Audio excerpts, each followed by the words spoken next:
Hello everyone, Ceri the Craft here, that's C-E-R-I the Crafter, and I'm here with another episode of Colour Combinations Reimagined.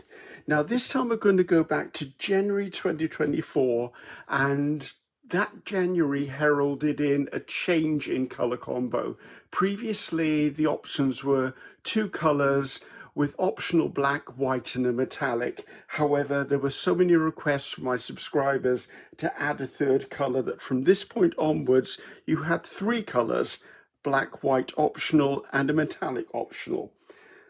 Now the colours that were used in the original were pink, and I used a couple of different types of pink, so I pulled in two different types here. It was yellow. I pulled in a couple of yellows because I used a couple of yellows in the original, and then there was a brown, and the brown was almost a terracotta color. Now I know terracotta is very often a pale pink. I tend to think of terracotta as wet, and when it's wet it actually ends up darker. As I mentioned, you've got optional for black and white for making tints and shades, and in the original I used bronze, and believe it or not, I think this is exactly the same bottle of bronze that I used in the original. And guess what? I have the original here. Now I did two videos for the original color combo. I made these prints and then I think I covered two boxes in them. All links to the original videos, plus an introductory video, plus any products like foam stamps or stencils that I use, all be linked in the description box or pinned to the top of the comments. So as you can see, this is what we're working with. Now I have already made one decision. I love this stamp. It's called Nested Circles. It's by PM Artist Studio, but I think scale wise it's too large for this. Also, I know later on I use this in a couple of other color combos, so I'm not going to be a miss. Now I liked this one. I mean, I think I made 5 sheets of this in total. So I'm just going to add a little touch of white to this, just to play around with the opacity of stuff. I mean, it's in there, but it's this very mixed up color in the background. So just coming in, mixing it up on the plate. Well, it's quite acid. I don't want it that acid yellow. I want to calm that down a bit. In the original, I think I had a pale lemon yellow, and I don't have that one here. So just literally painting the background.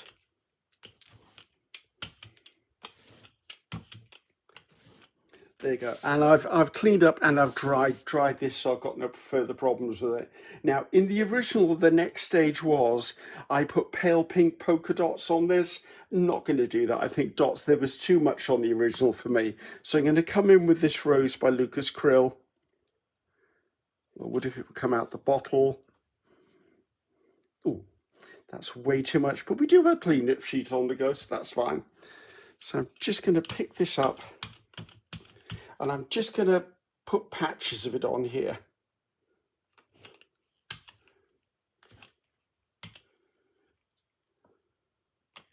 Trying to make it not look too baby shower. I want that to be a little less textured. Maybe extend this one across. Okay, I think that's enough for that. Clean up, get this dry. Now, the next thing I did in the original video was I came in with my brown. Actually, I don't need a lot of this, so just leave that there. I came in with the brown and I used the infamous grid, the non-slip or carpet piece, and came in and I put this in places as well. And if anyone knows me well enough, you'll probably already guess what the next stage is going to be. I'm nothing if not a creature of habit. I'd like just a little bit up there to establish that corner. I think I want to bring this down a bit here. So I've just got some, I call it greaseproof, you might even call it silicone paper, baking paper, greaseproof. If you're in the States, it's probably deli paper. And I just want to pull out some of this. I don't want that mark in it. Pick up this now. Actually, I don't want to be up and down all over the place.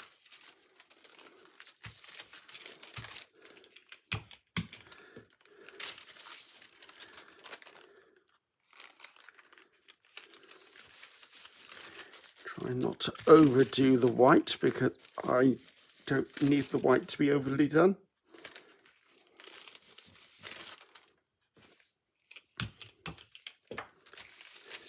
Now we're going to use we're going to use a technique I've used before, but not in this particular art journal. So I'm excited to share that one with you in a moment or two. Right, now I'm kind of going over areas I've already put it down, just because the paper may just pick up a little bit extra of the paint. I should just flick that down there because it's on the brayer anyway. What is it with bits on my brayer today? And I think a little bit by there might. Okay, I think we're okay. Clean up time. So next stage was working with white again. Now, I will freely admit, guys, I don't have a mega memory. I watched the original video about an hour ago. I always try to watch the original video to make sure that there weren't things in it that I've missed. So I used this silicone pot handle gripper thingy. Mitt, would it be a mitt? I don't know. And this was my next bit. And this was quite dominant in the original. I think I'd like a little more white, to be honest, because that's not looking dominant to me. That's just looking a bit washed out. I don't think I've missed any stages.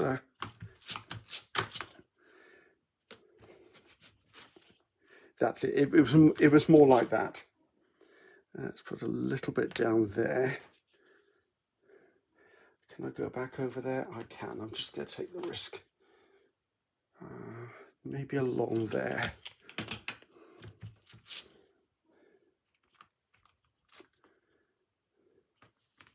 Right, there was quite a lot of it on there, so that's why I'm not overly worried about this. Now, the reason I put down the white in the original was because I wanted to come in with the bronze next. And this was my metallic. And I used corrugated card.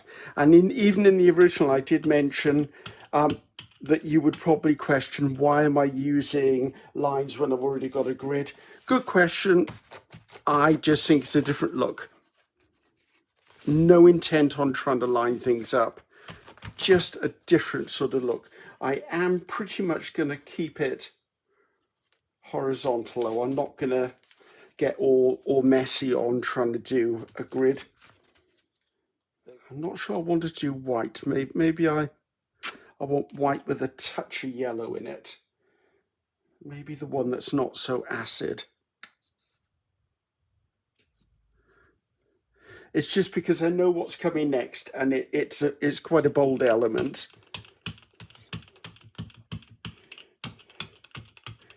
Okay, that's a pleasant enough colour. Right. This print was very, very much layers, layers, layers. It was just, even for me, it was layers, layers, layers. So a little bit up there. I'm trying to take away some of the acidness of this yellow. I think that yellow I used might have been just a little bit too pungent for what I wanted. So before we go to the next stage, there's a little bit of a saga I need to tell you. It's a short story. So I want to say it was around about 2022. We were still sort of kind of in lockdown, kind of in the pandemic. We were sort of allowed out to shop and do stuff like that. And I had a local home decorating store that did paints and wood fillers and wall fillers and brushes and wallpapers. You know the type of store. It was a family-run business, but obviously they'd been struggling for a while, and the pandemic didn't help, and they were closing down and they were selling everything off. And I managed to go in on one of my days, and I purchased a sample book of wallpapers, you know, those big things that are sort of screwed together, and I got it for £5 because they had loads of them and they just wanted them gone. So I picked it up, and then what I did is I brought it back, deconstructed it, cut them all into A4 size pieces, which I've added them as journal pages, and some I just painted over because they were not my taste at all. Some I actually covered book covers with, but in that paper pack were these. Now, this would have been like 4 times this size, and this is heavily embossed wallpaper, and I love this stuff. So as you can see, I've not used these ones. Now, these were all part of one design, but because they were all different sections, they've got all different pieces within them. I absolutely love that one, and I've used a few of them. I love that one too. And this one, although this looks a little weird, it stamps really differently because all the silver bits are in the background and it's the surround that's raised which picks up paint. So we're going to choose one of these. Now, really, should we do that one? I think we'll do that one. Now, I haven't sealed my wallpaper in any way. This is as it comes off the sample pack. And I do know that when I use it to stamp with, it can be hit and miss whether it picks up paint or it doesn't pick up paint. But if you can get it to pick up paint, it's a fabulous thing to do. Sometimes I'll tear around it just to take one element out. In this case, I'm just going to accept what the wallpaper gods give me. So I'm going to come in with my magenta. I don't particularly want it that bold, so I am going to add a bit of pink to it. Probably about a 50-50 mix by the look of that. I'm just going to take my little palette knife to mix it around. And I don't need it absolutely perfectly mixed together. Do I want to touch it? I think that'll be okay. Let's just brayer it out and see. I think that's okay. Now, I have a reasonably thick amount of paint on my gel plate. Let's get this, I'm going to get stuck all over me. Because this works best if you have a bit of a build-up of paint on it. So if you move it around, it'll pick up. The first amount will probably soak into your wallpaper. So I'll give it a second to just get tacky. And I'm just going to lie this down. Now, I'm rubbing it gently. I'm not pummeling it, because if you pummel it, remember it's paper. You can lift it up to have a look. See, that's what I'm looking for. And that will just become my focal point. That's fabulous. Right. Quite like to have had something here. Right, so I think because, how can I do this? Let's see if I can be a bit clever in this. How would it be that side? Just going to try and give a little bit of a faint nod, but I have another piece there. That was lucky because it just went in there. Okay, this will just go back into the texture drawer. I don't wipe it, I don't wash it of its wallpaper, I don't do anything like that, because the paint will build up. There will come a time after about your 50th or 60th use of it that it'll start filling in the gaps. At that point you go, right, can I cut pieces out of this, or is it time to retire it?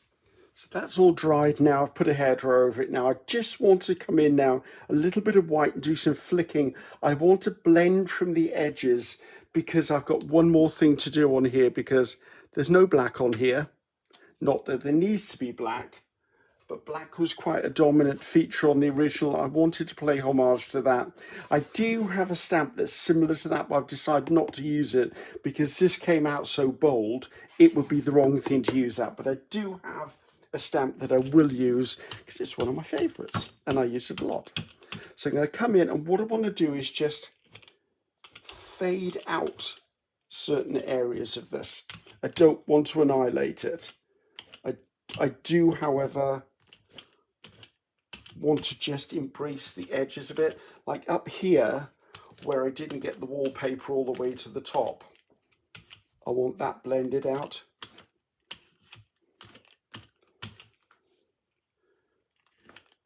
I know I say a lot, oh, I like that wallpaper or old paint look. Well, this is actually old wallpaper and it's actually the right look. So I'm just going to use my splatter and splash stamps. They come as 3 pieces, but as you can see, because of the organic edges, you can slot them together. And so you could do a big patch or a small patch. That's why I designed them as pieces, not one in entirety. Now, this is one of those prints where the temptation is big to put a butterfly or something on it. However, I think that would be the wrong thing to put on here. If I was going to put anything on here, I might put, and if it was a stamp I had, it would be a picture frame with maybe a cameo of a woman in it or something, because this to me looks quite period, and I'm sticking with that. So let's see where we will go. Right, I'm going to pick up the elongated one first. So I'll come in down here. Now I don't want to do every single corner of this. I do want to just pop that over there so I can just continue that around the corner. That's fine. Now this needs a larger bit of dots, splatters and splashes. That's what this is called. Terrible when you can't remember the name of your own products. Right, I quite like this little bit to slot in there. And actually I wonder whether I can just do the same thing over here.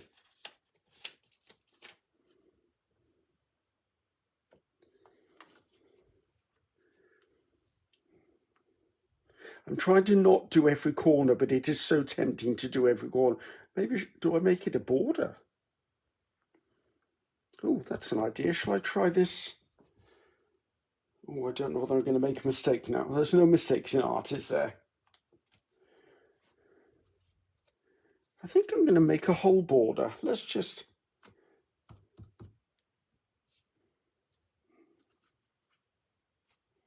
Actually, all of a sudden that feels right. And here we go. It's all finished and dry. And I love that. Such a bold design. Remember, doing this sort of stuff with anything textured, I tend to use wallpaper. You could, if you've got textured embossing folds, do maybe some cardstock and try that instead of wallpaper. I haven't done that. I'm sure it would work. Just, it's always one of those techniques that's hit or miss. It depends on the absorbency of the card or the wallpaper. As to how much you'll get off it, but that was luck. That was a wonderful thing. I'm glad I've did the black around it, and I'm so glad when I took the tape off, because when the tape was still around it, I must have been looking at this going, Ceri, you've ruined that. But actually, tape gone, loving this. So I'm going to date it and I'm going to sign it once I've get ready to take the pictures of it. I love this, and there's bound to be someone in the comments going, Ceri, why did you put so much into the background? You've covered it up. No, if you look, I can still see the grid. I can still see the line. I can still see the different colors of yellow in here. I can still see the pinks. I can see the detail. It's amazing if you didn't put the interest into the background before you did the top layer of stuff, it would look like it's lacking something. It's just a personal preference, but that's the way I like to do it. So my friends, I'm Ceri the Crafter. That's Ceri the Crafter. Until next time, goodbye now.